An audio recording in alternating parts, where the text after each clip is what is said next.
Olá, bom dia para todos. Muito bem, vamos começar então aqui um aulão, na verdade, sobre sofrer ou não, quais as opções que a gente tem para deixar de sofrer um pouco. Eu não sei aqui se a imagem está chegando corretamente para vocês, depois eu vou testar antes de fazer a publicação, ok? Então, esse método eu fui desenvolvendo ao longo de alguns atendimentos que a gente vai fazendo online. Eu faço só atendimento online por enquanto, né? Principalmente por causa dessa pandemia. Mas a gente vai tentar aqui o máximo explorar e tentar melhorar, né? Na verdade, alguma coisa que nos impede de fazer o crescimento. Tendo como base, então, gente, que tudo na vida vem de amor e progresso. Amor, porque olha só, na Bíblia, vamos falar da Bíblia um pouco, está escrito que Deus é amor, né? Deus é amor. Então, se o universo também é amor, né? E a gente sempre tem que estar em progresso perante a lei do universo, tudo que acontece na nossa vida a partir daqui, né? A partir de quando a gente vem para essa vida aqui, ela tem que estar baseada no amor e progresso, inclusive as correções, inclusive a solução dos nossos problemas. Eu vou pegar um exemplo, que foi um exemplo aqui de uma cliente, na verdade, de uma paciente que está fazendo terapia holística comigo, tá? E aí a gente vai, claro que eu não vou citar nomes, mas nós vamos estudar aqui o caso dela. E o problema dela, justamente quando ela me procurou, foi... Deixa eu aumentar a tela aqui. O problema dela, quando ela me procurou, foi justamente a falta de dinheiro. Então vamos lá. O meu problema hoje, eu tenho a falta... Opa. Vem cá. Eu tenho a falta de dinheiro. Então é uma maravilha isso aqui hoje. Vamos lá. Eu tenho a falta de dinheiro. Então tudo para mim nessa área aqui da minha vida, ela tá dando errado. Ela tá com comprometimento, ou eu tento fazer e não consigo arranjar um novo emprego. Quando eu arranjo, eu já tenho, não fico muito, logo sou demitida. Esse é o caso dela, né? Ela arranjava um emprego e logo era demitida.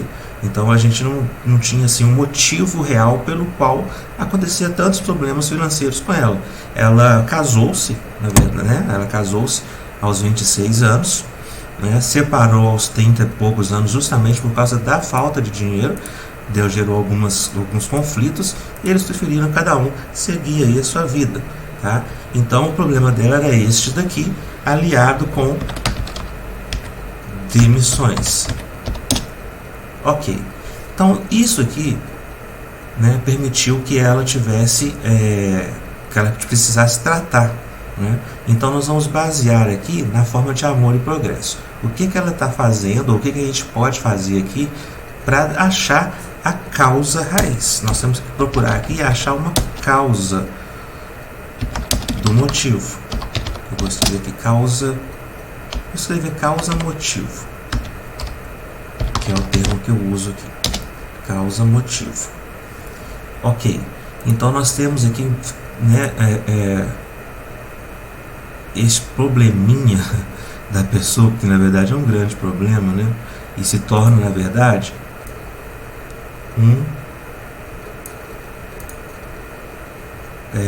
ele se torna, na verdade, aqui um giro, né, gente, uma bola que vai girando e acontece as mesmas coisas sempre, tá? Então, a causa-motivo. Eu não sei que causa-motivo ainda é essa. E aí, a gente vai pelo aspecto de ir voltando um pouco na vida, sabe? Fazendo o pensamento de regressão. Então, vamos lá. Causa-motivo.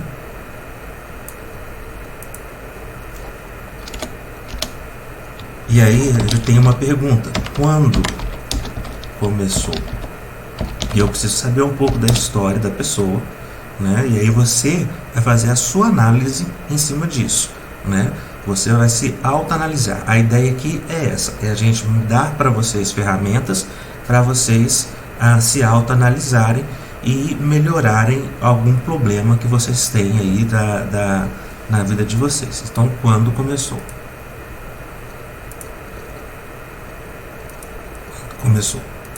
Não sei quando começou ainda, né? E aí, Quando eu fiz essa pergunta para ela, quando começou, ela disse para mim o seguinte: olha, quando eu comecei a trabalhar, eu fiquei 2 anos em uma empresa de call center, né? E quando fui para ser promovida, eu casei, e aí eu saí do emprego para viver o casamento, porque meu marido ia sustentar, e eu ia fazer algumas coisas que eu gosto de fazer em casa. Por exemplo, ela também é manicure, ou seja, ela tem mais formações do que simplesmente um trabalho que ela tem, né? Então, quando casou, ela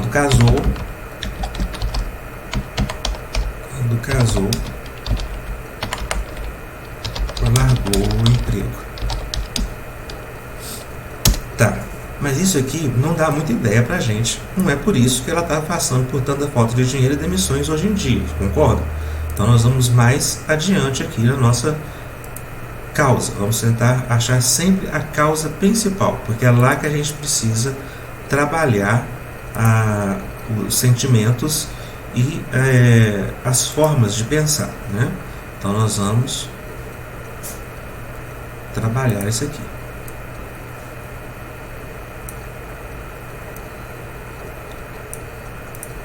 Aqui tem um marco. Então tem quando ela casou, antes de casar e depois de casar. Vamos aqui depois então puxar aqui a história dela antes de casar. Então a gente vai procurar sempre, como eu falei, o motivo real. Tá aqui. Você vem pra cá, bonitinho. Aí. Então ela morava com os pais.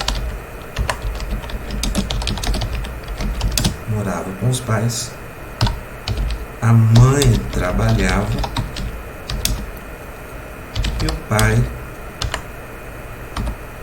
também trabalhava e era freelancer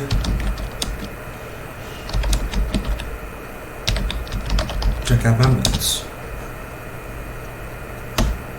Tá. Então ela sempre teve na vida dela aqui que a mãe trabalhava e o pai era freelancer de casamentos.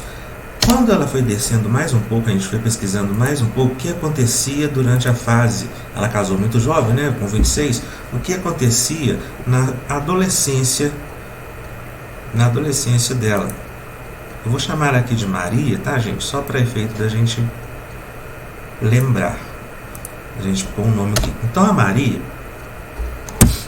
na adolescência, ela disse que sempre via o pai em casa e ele ia e voltava com pouco dinheiro. Os bicos que ele fazia como freelancer de acabamentos não dava muito bem para sustentar a família. Quem mais sustentava, ela tem mais 2 irmãos, e quem mais sustentava a casa toda era a mãe. Então ela via que a mãe, na verdade, era a provedora do lar.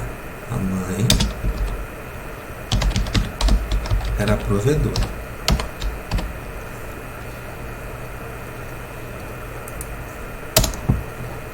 E ela apontou que desde que ela se entende por gente, ela colocou uma data, 12 anos. Aos 12 anos, sempre presenciava problemas de brigas em casa sobre o dinheiro. E a mãe humilhava o pai. Isso aqui é a intuição dela, que a mãe humilhava o pai. Ok, então nós vamos frisar isso aqui, que é um ponto importante, tá? E antes dos 6 anos, você lembra de algo que chamava? Ela me falou que sim. Então vamos puxar uma outra seta aqui para a gente ir chegando bem mais perto do que está acontecendo com a pessoa, tá? A gente tem que ir profundamente Quanto mais a gente conseguir descer aqui na história de vida da pessoa, mais fácil fica para a gente resolver o problema. Tá? Vamos lá. Ela conta que na infância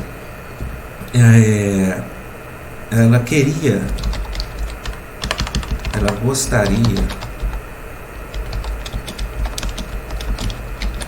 de ter coisas e como brinquedos, etc. E geralmente o pai que trazia. E a mãe da Maria reclamava, dizendo que dinheiro não para na mão de quem gasta.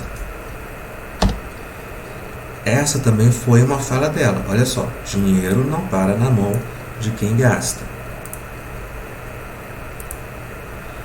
Tá, chegando nesse ponto aqui, eu fiz a seguinte pergunta para ela.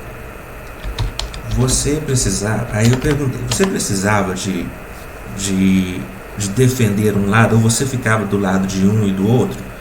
E ela me falou o seguinte, ela sempre apoiava o pai. Isso aqui não só na sua infância. Ela apoiava o pai, inclusive ela apoiava o pai desde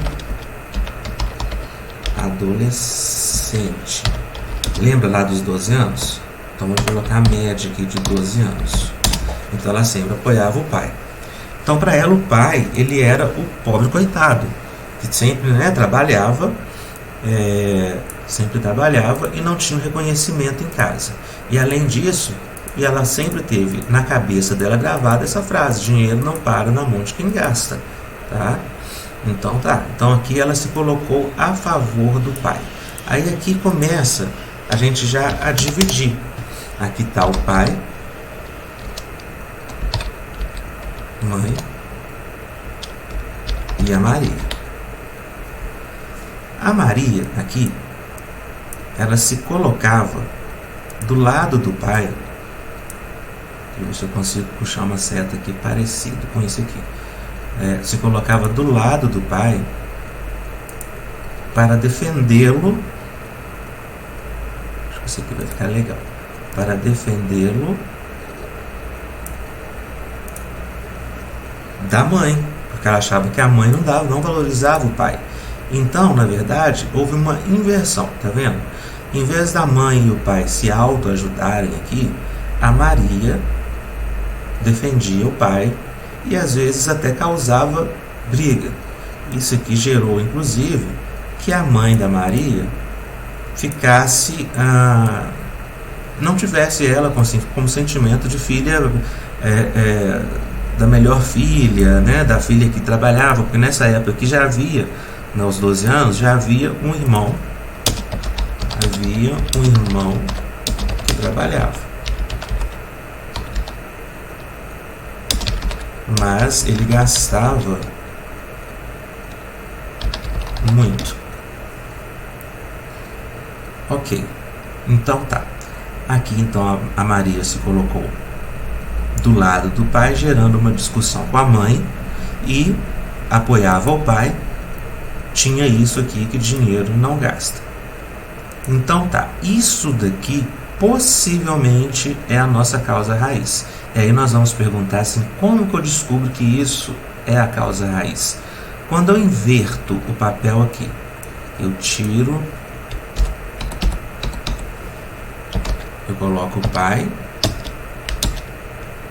vou colocar por letrinha, pai e mãe do lado, e a Maria embaixo, colocando o seu papel, fazendo o seu papel de filha do casal, a gente consegue, a gente consegue descobrir a resposta. Vamos lá. Se esse aqui é o problema da nossa causa-motivo, tá? Então tá. Então aqui tá o pai e a mãe, E a Maria no papel de filha, sem papel de filha, não vai dar o espaço aqui, mas é sem tomar motivo, sem tomar um lado de escolha, tá? Sem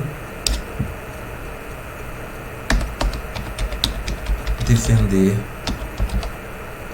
nenhum. Afinal, quem precisa ser defendida nessa idade era a própria Maria, tá? Então a Maria tá aqui.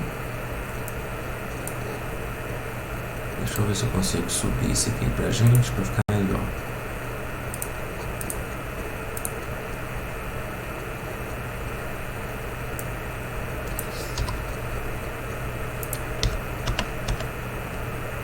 Então tá, Maria filha, sem defender nenhum, nem o pai, nem a mãe, ok? Belezinha. Quando eu faço essa pergunta, se você não tiver que defender nem o pai, nem a sua mãe nessa idade, né, aos 12 anos, você se sentiria melhor?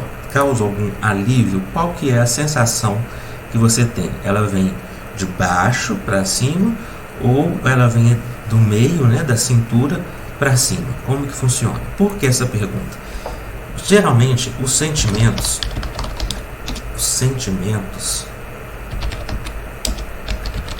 eles são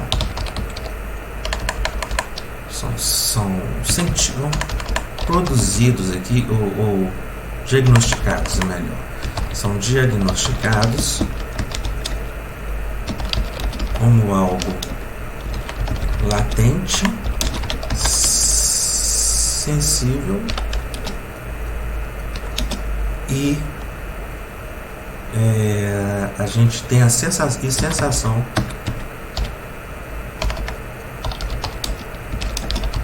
do meio do estômago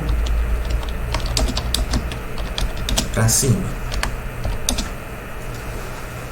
E quando eu fiz essa pergunta, como ela se ia se sentir, né? Como que ela falou que vinha um alívio no peito. Então tá. Então se ela não defender, o pai, ela teve alívio. Olha que interessante. Então vamos voltar na história aqui para a gente entender. O problema dela é essa. A gente tem que sempre pegar o amor e progresso como resolução, né? Inclusive como problema, né? Ele é o problema, ele pode vir como problema e pode vir também como a solução do problema, tá?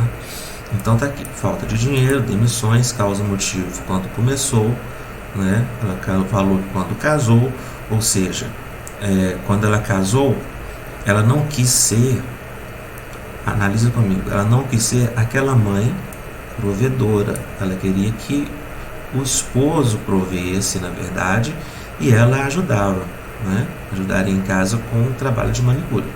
Aos 12 anos, ela presenciava problemas de brigas e a mãe humilhava o pai. A Maria tomou por si a defesa do pai. E ela sempre ouvia, né, da mãe dela aqui, que o dinheiro não para na mão de quem gasta.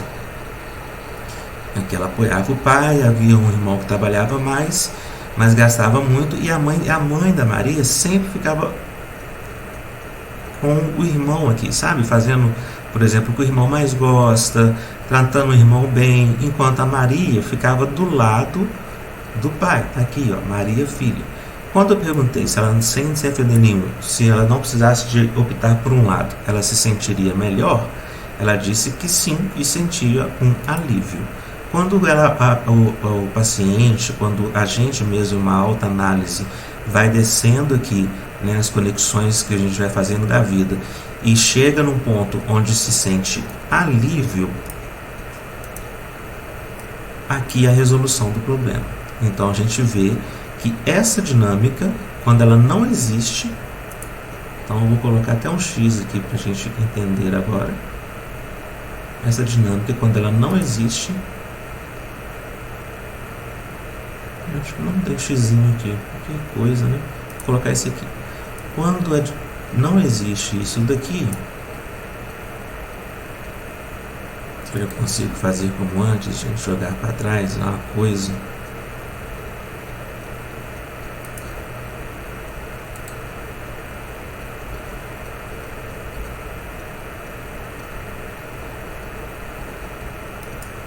Não, ficou legal não, né, gente? Vamos tirar esse trem aqui.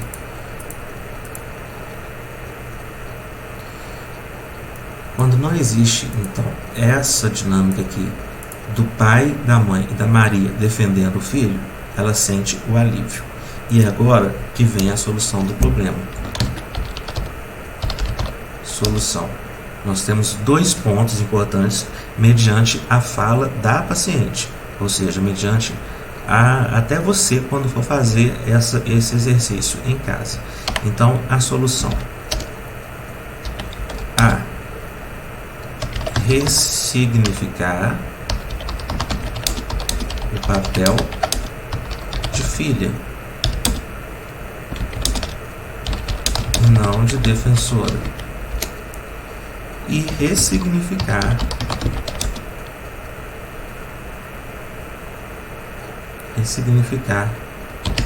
pensamento que obstrui o dinheiro, pensamento limitante. Então, olha só, desde o início ela ouvia que quem gasta dinheiro não tem. Como que a gente vai agora ressignificar isso daqui? A primeira coisa, vamos pegar aqui o primeiro papel, né, da filha com o pai. Agora vem o trabalho mental que nós vamos fazer, né? Você precisa fazer este trabalho em casa também, tá? Você vai pensar naquele papel que você exercia, né? Você pensa naquele papel, você pode imaginar ou lembrar de alguma vez que a Maria, no caso, ficou do lado do pai, né? E ela vai falar, na verdade, ela vai deixar esse papel. Então, para ela vai falar coisas e significados, vai falar frases de afirmação que atiram deste papel, tá? Então, ela vai lá e vai dizer as frases, e aí, quando você está fazendo acompanhamento terapêutico, geralmente essas frases são sugeridas, né? Mas se você fizer em casa, você vai criar essas frases de maneira a mudar o pensamento e o sentimento sobre isso, tá? Então, por exemplo, essa frase aqui, a partir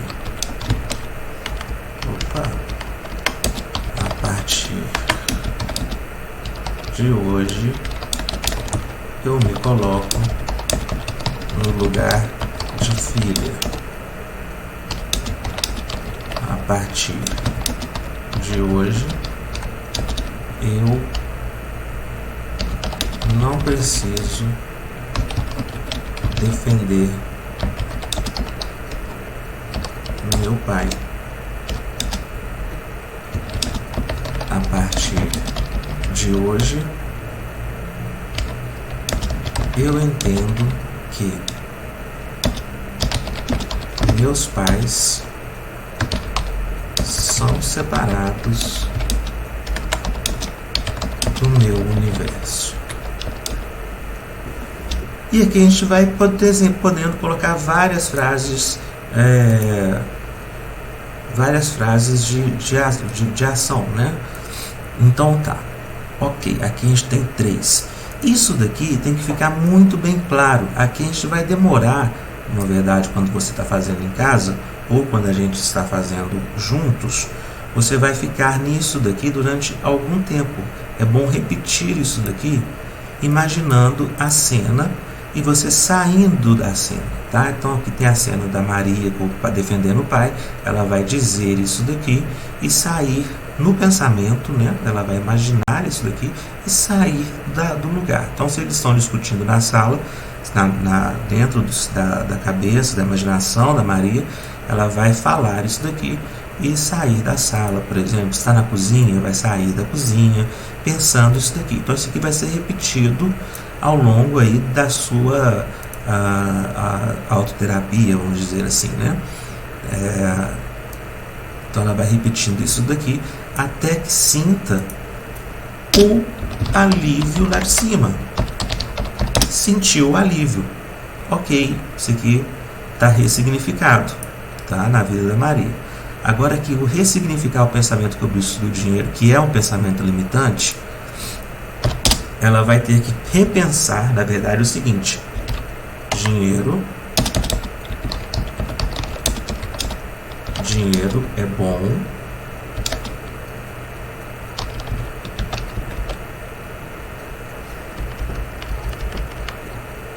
dinheiro é bom, salva vidas,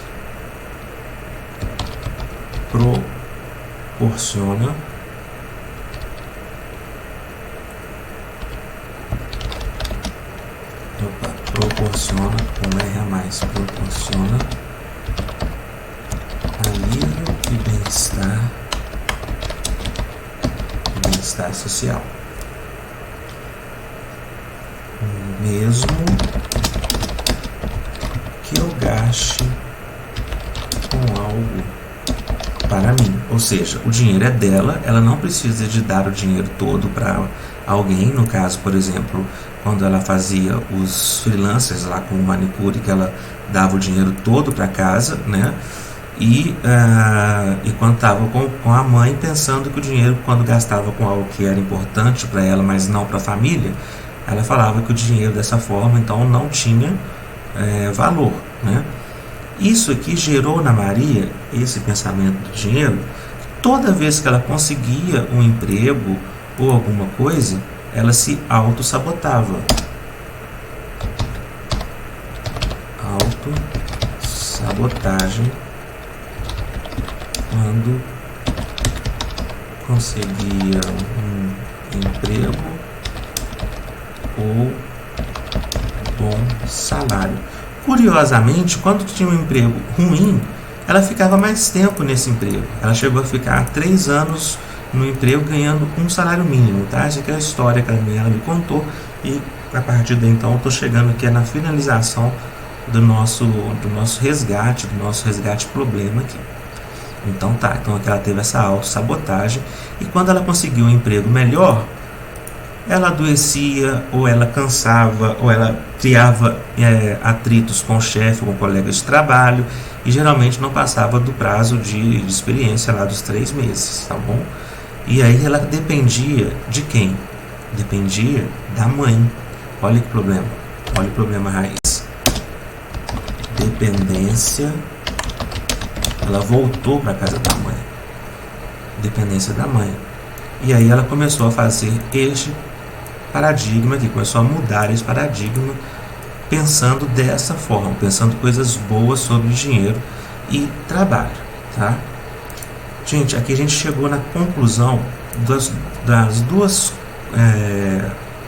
dois problemas que precisariam ser ressignificados para Maria resolver, então, esse problema de falta de dinheiro. Beleza, chegou até aqui. Ela repetiu isso daqui da mesma forma lá de cima que eu falei, né? Aqui de repetir algumas vezes, né? E ela ficava mentalizando então esse problema aqui, até que ela sentir que era capaz.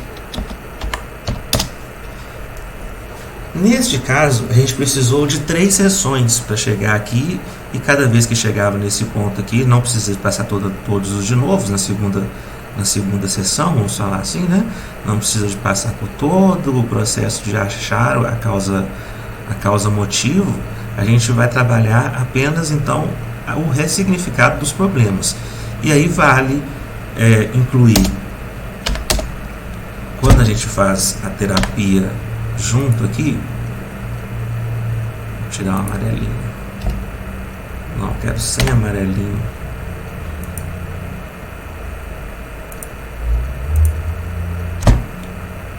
Lasqueira, mas tá bom, tá? Vamos pegar aqui eu puxo pra cá. Então, quando a gente faz a terapia, a gente não vai mais precisar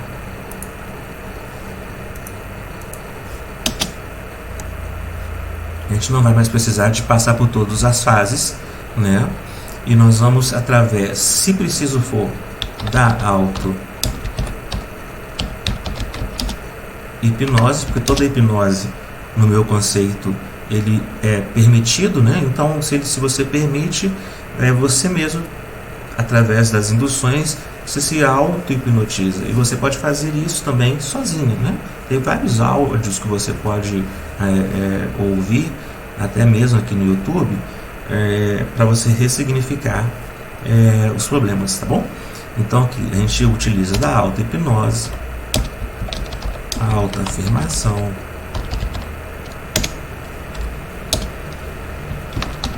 eu chamo de conjuntura de toque. O que é essa conjuntura de toque, né? Aqui o paciente, na verdade, você vai tocar nas mãos do paciente,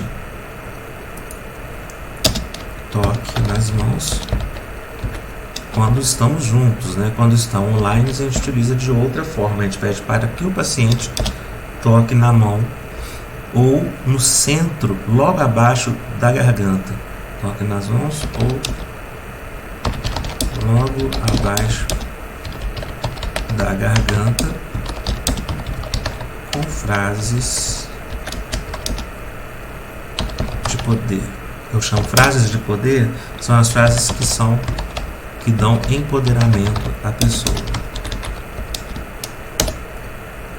Tipo, eu posso,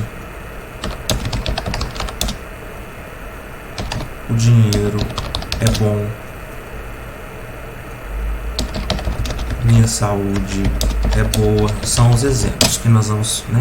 Os exemplos que você pode fazer. E você vai tocar, esse toque tem que ser contínuo. Cada vez que você vai falando com a pessoa, ou você está falando com você mesmo aí na sua casa, né? Eu posso, etc. Abaixo então aqui da garganta, você vai tocar com 2 dedos, né? Sempre em movimento contínuo, né? Falando, eu posso, o dinheiro é bom, minha saúde é boa. Por quê? Porque a gente alia a palavra, que nós vamos mudar então pensamento sobre o fato, né? E o toque, ele faz o corpo gravar, tá? Por quê?